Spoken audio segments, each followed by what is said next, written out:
My daughter-in-law told me 40 of her relatives were coming to my farm for Thanksgiving. And then she told me where I'd be sleeping, not in my own room, in the caretaker's cottage. No heat. Space heaters only, because Vanessa's father needed my bed for his back. I was standing in my kitchen peeling an apple in the house my grandfather built in 1928. 96 acres. 11,000 apple trees. My late wife Ruth had turned a roadside stand into a business that once employed 29 people. And my son Owen sat at the table with his laptop open, saying nothing, while his wife rearranged my house like she owned it. When were you planning to ask if I wanted 40 guests? I said, they're not guests, they're family. Most of them have never met me. She wanted the silver polished. She wanted the family photographs taken down from the dining room, Ruth's photograph. The one from our 30th anniversary, because in her words they made the room feel asterisk. Private asterisk. She wanted it to feel welcoming asterisk. I dried my hands and asked a simple question. What time were they arriving? She thought it meant I'd given in. It didn't. 2 days earlier, a courier had delivered a box of linen napkins to my cider house, embroidered with a gold apple tree and the words Founders Table asterisk. Into a company I'd never heard of, Cedar Run Retreats, delivered to my address, ordered. Back in June, 5 months before anyone said a word to me about a resort. Then a banker named Audrey Collins called. She was verifying a source of equity statement listing me as the land contributor to something called the Cedar Run Hospitality Project. Land valuation, $8.6 million. Did I understand the terms? I told her I hadn't contributed land to anything. Had I signed an option and development authorization dated August 14th? No, I had not. My attorney Margaret Shaw pulled the document, 17 pages, a luxury resort. 32 cottages, a spa, a wedding pavilion built where our oldest trees stood. Page 14 carried my signature. Authorizing the transfer, it was mine, lifted, Pixel 4. Pixel scanner defect, and all from a 2022 equipment lease. Underneath it, Owen listed as managing member. Vanessa Chief Development Officer. Her father Malcolm Chairman of the founding investors. Option price, $8.6 million. Option fee, $10. My son had priced my life's work at $10 and put his name where mine should have been. They'd also raised money. Investor units at $25,000 apiece sold on the promise that they controlled land they had never owned, using my house, my orchard, and photographs of my wife's rose garden as collateral for other people's trust. Over $800,000 sat in an escrow account. Another $380,000 had moved somewhere the bank couldn't see. 41 names on the investor list. Almost all of them Vanessa's relatives. All 40 of them were coming to my table for Thanksgiving. Margaret's advice was simple, cancel the dinner. And if I canceled, they'd tell everyone a confused old man had gotten cold feet. A forged signature would become a family disagreement about succession, so I chose the harder path. I would host it. I would feed all 40 of them, and I would let the evidence walk itself into my dining room. We set the terms. I signed nothing, threatened no one, made no promises to investors. Margaret notified the bank, recorded an affidavit disputing the option, and sought an emergency order freezing any transfer of the land. My controller Neil quietly preserved every email. My orchard manager Rosa secured the deed files and inventoried the equipment. When I called the bank myself, the news was worse than I expected. $98,000 had already been released from escrow, approved using my forged signature to an outfit called VPM Hospitality Strategies, Vanessa Porter Mercer. Her own company paid from money meant for the land she didn't own. Neil found more. Company drone photography used for investor materials, marketing time. A $22,000 invoice from a design firm, coded as if it were bottle labels, paid from Cedar Run's own accounts. $8,000 of it kicked back to Vanessa as a referral fee. And someone using Owen's login had downloaded my driver's license, 3 years of tax returns, and Ruth's death certificate. That last one told me everything. They were building a closing file. They needed proof I was gone, or as good as gone, to make the ownership chain look complete. Malcolm and Judith arrived first, towing a trailer of wine and presentation folders. 46 of them, stamped with a gold apple tree. Big day Thursday, Malcolm said, clapping my shoulder like I was staff. That night Vanessa told me the cottage was ready. I told her I'd be sleeping in my own room. We know Owen is going to own this place eventually, she said, not a legal claim, something colder. My death spoken of as a delayed transfer date. Wednesday morning I called an emergency board meeting. Margaret sat at the table with conflict. Disclosures signed. I laid the memorandum in front of Owen. He wouldn't touch it. I asked to authorize it. It's a concept, he said, a diversification plan. I asked to authorize raising money from his wife's family using my land. He said they were sophisticated investors. I asked where the missing $380,000 went. He said the bank had the records. The bank had $742,000 frozen and no clean answer for the rest. I placed the 2022 lease beside page 14, same signature, same scanner mark, you copied it. I said, I didn't prepare the file, your company has 2 managers. 2 and your wife. The board suspended him, access to systems, property records, any authority to represent. The company, 4 votes to 1. He walked out and told Vanessa I was staging an ambush. I told Rosa to lock the chemical shed, secure the vehicles, and post supervisors at the cider house. Then I went home to receive 40 people for Thanksgiving. They came in minivans and rented SUVs, and 1 motorhome parked on Ruth's rose garden. Several renderings got unrolled beneath Ruth's photograph. When I refused to fetch towels for guests I hadn't invited, Owen said, loud enough for the room. You suspended me in front of employees. You're confused about what you signed. That sentence wasn't for me. It was for the 40 witnesses standing around us. I asked him to tell everyone the date I supposedly signed. He didn't answer. I asked Malcolm how much money he'd put in, $350,000 he admitted after telling his wife. It was $100. Judith dropped the blanket she was holding. That night someone tried my locked bedroom door at $11.20. Owen's voice soft through the wood. We just need you to tell the bank you signed it. Then this all goes away. I didn't answer. He told me I was 72 and asked how long I planned to hold on to everything. I told him long enough to decide what happens to what I built. He told me I'd built it for family. I told him I'd built it with people whose names were on paychecks, not just a family tree.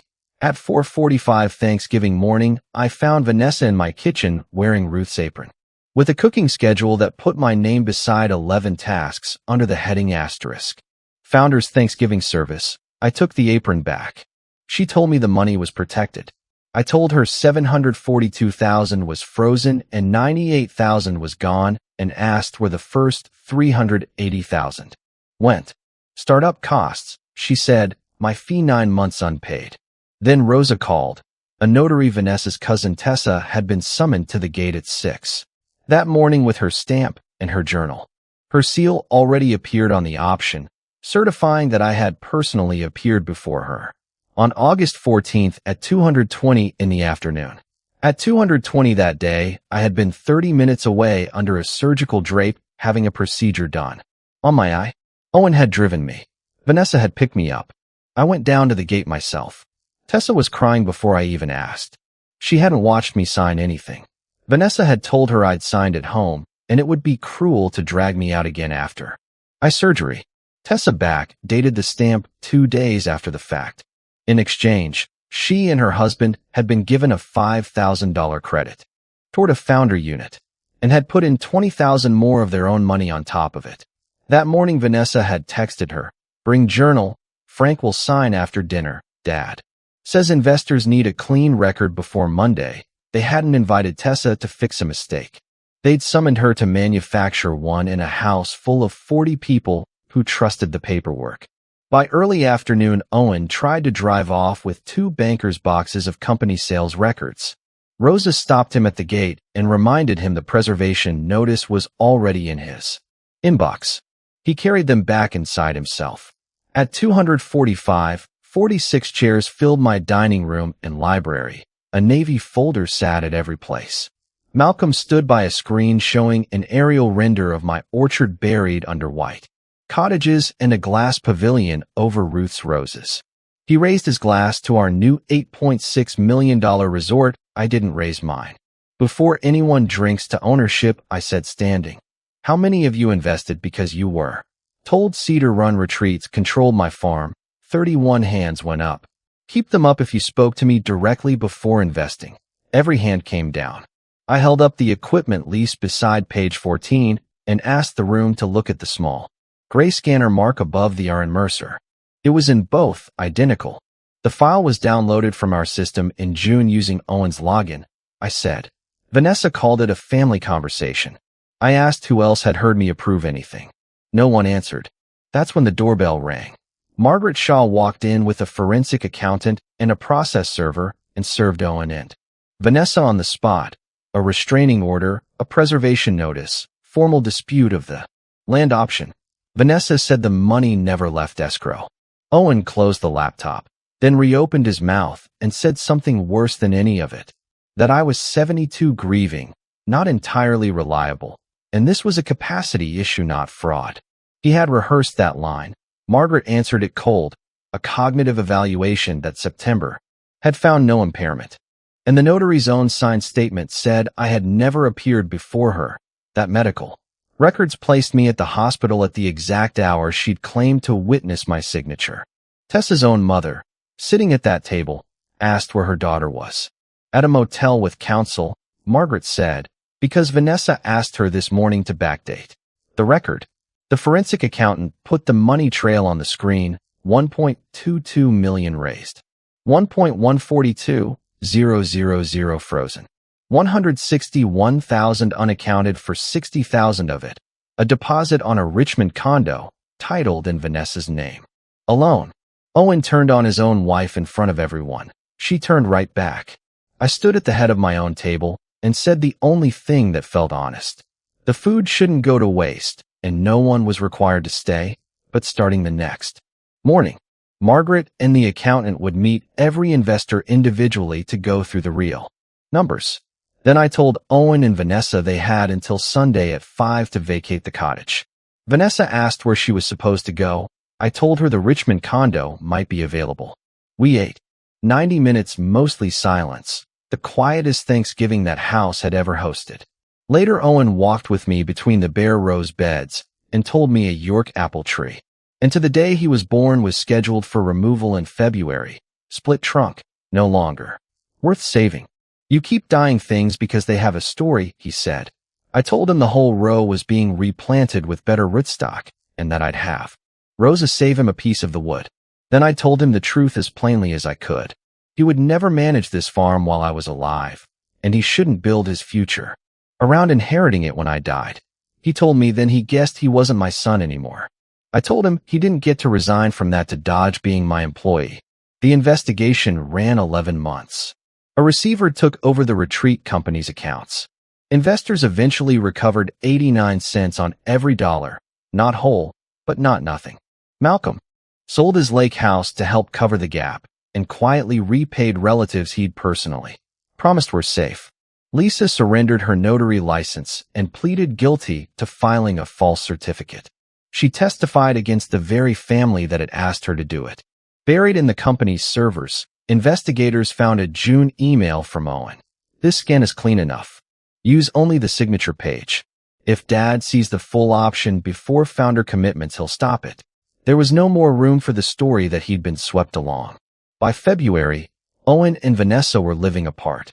In March, the board formally terminated Owen for falsifying records and misusing company funds.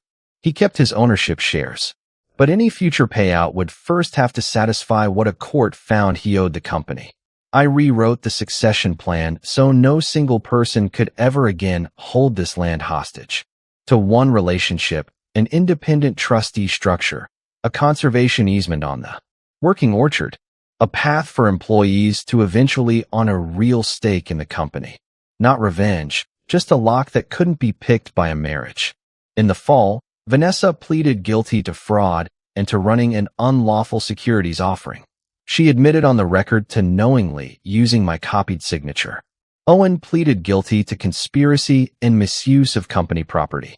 At his sentencing, I told the court plainly, my son didn't take my land. The bank stopped that before it closed. What he took was trust from people who believed his last name made his promises safe, and He used my age as a weapon both ways, capable enough to sign when it suited him, too old to be believed when I objected. I told the judge this wasn't a family misunderstanding.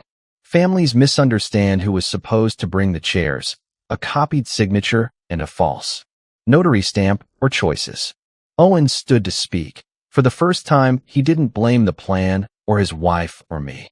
I chose it, he said, and his voice broke on it. Outside the courtroom, he apologized. Not to change the sentence, not to change the estate plan, just because in his words he'd made my death feel useful to him. I told him I was working toward not carrying hatred, and that was the honest answer I had that day. Then I hugged him anyway, because some things are still true even after a courtroom has finished with the facts.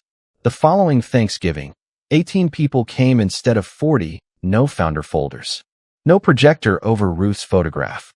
Judith came alone for dessert. Malcolm stayed home, not banned, just not ready. Owen's daughter Sophie handed me a letter he'd written from the work release program, where he was learning bookkeeping and paying restitution a little at a time. He wrote that the worst thing he'd ever learned about himself wasn't that he might lose it was that he'd made his own father disappear in his own house before he ever put a single, forged, paper down on the table. He asked for nothing, not forgiveness scheduled in advance, not a place held open, just the truth written plainly for once. That night after everyone left, I put his letter in the hall drawer, next to a child's red mitten someone had left behind the year the 40 relatives came and never came back. The same way again. The drawer didn't lock. Some things I've decided don't need to be locked to be protected. They just need to be true.